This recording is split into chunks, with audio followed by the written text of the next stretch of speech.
샬롬, 이동춘 목사입니다. 오늘도 여러분의 삶이 주님의 평안으로 가득하시길 기원하며 하나님의 말씀을 나누겠습니다. 오늘 주시는 말씀은 요한복음 21장 15절에서부터 23절의 말씀입니다. 이 말씀 중에 20절로부터 22절까지 읽겠습니다.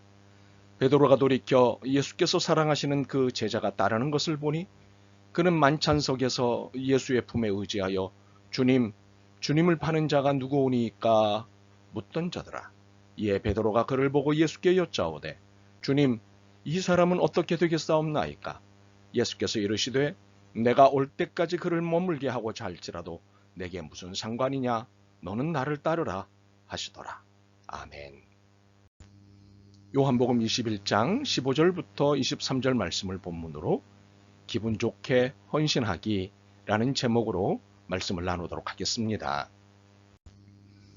예전에는 어미 닭을 따르는 노랑 병아리들을 흔히 볼 수 있었습니다. 얼마나 사랑스럽던지 그 모습이 지금도 선명합니다. 어미를 졸졸 따라다니는 병아리들은 너무도 행복해 보였습니다.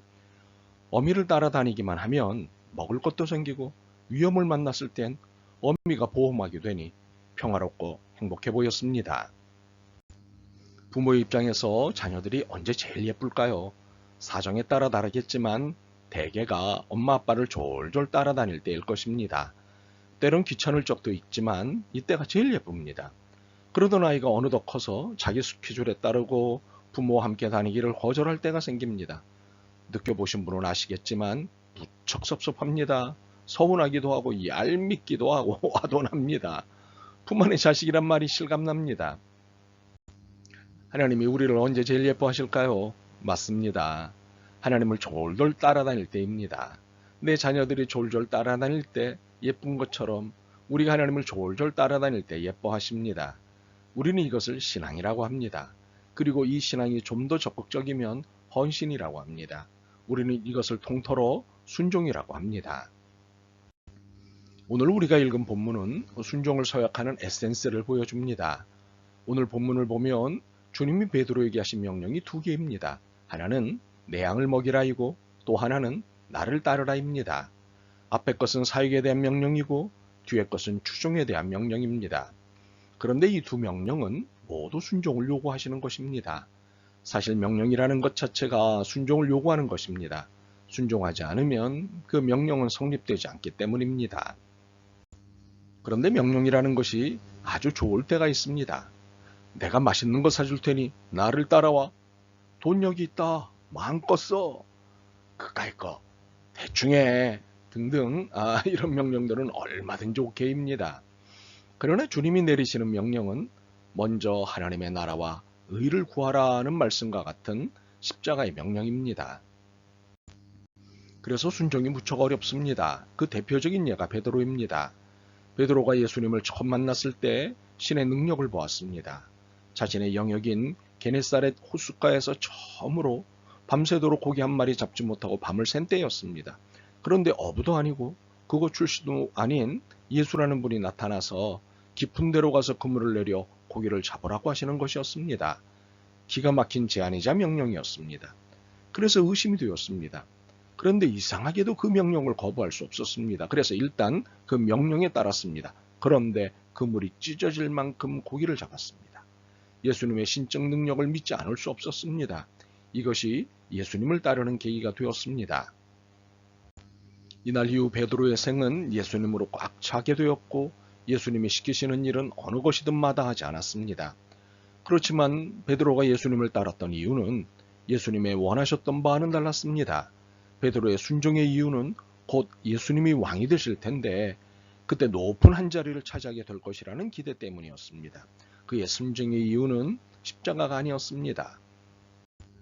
이런 속을 알고 계신 예수님이 어느 날 제자들에게 뜬금없이 사람들이 나를 무엇라 하더냐? 너희는 나를 어떻게 생각하느냐? 하고 질문을 하셨습니다. 이 과정에서 베드로는 주는 그리스도시요 하나님의 아들이십니다 라는 기막힌 고백을 하였습니다. 이 대답은 만점짜리 대답이었고 예수님을 감동시켰습니다. 이에 예수님은 베드로에게 일명 천국의 열쇠를 하사하셨습니다. 그리고 예수님은 자신이 십자가를 지실 것을 다시 한번 설명하셨습니다.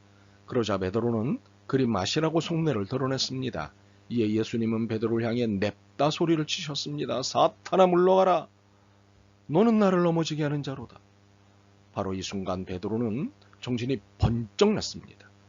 예수님을 따르기 위해서는 십자가를 져야 하는 거구나. 그러나 생각을 고쳐먹어야겠다고 결심은 했지만 여전히 쉽지가 않았습니다. 정신은 차렸지만 행동은 그것을 따라가지 못했습니다. 결국 그는 잘못된 순종의 습관을 버리지 못하고 예수님을 3번 부인하는 죄를 짓고 말았습니다. 닭울음소리에 그만 정신을 차렸지만 물은 이미 엎질러져 있었습니다. 양심의 가책에서 헤어나오지 못한 그는 다시 옛 직업으로 돌아갔습니다. 그런데 오늘 본문에서 보듯 예수님을 정면으로 만나게 된 것입니다. 그리고 1대1 대화가 시작된 것입니다. 베드로야, 내가 이 사람들보다 나를 더 사랑하느냐? 예수님은 베드로의 대답에도 불구하고 이 질문을 3번이나 반복하셨습니다. 그리고 베드로의 마음을 받아주셨습니다. 그리고는 베드로 몫에 본래 십자가를 건네주셨습니다. 그리고 말씀하셨습니다. 나를 따르라. 그런데 이 순종의 세계, 십자가를 지는 세계로 가는 것이 왜 이리도 힘들까요? 대화의 마지막에 베드로는 예수님에게 한 사람을 걸고 넘어집니다.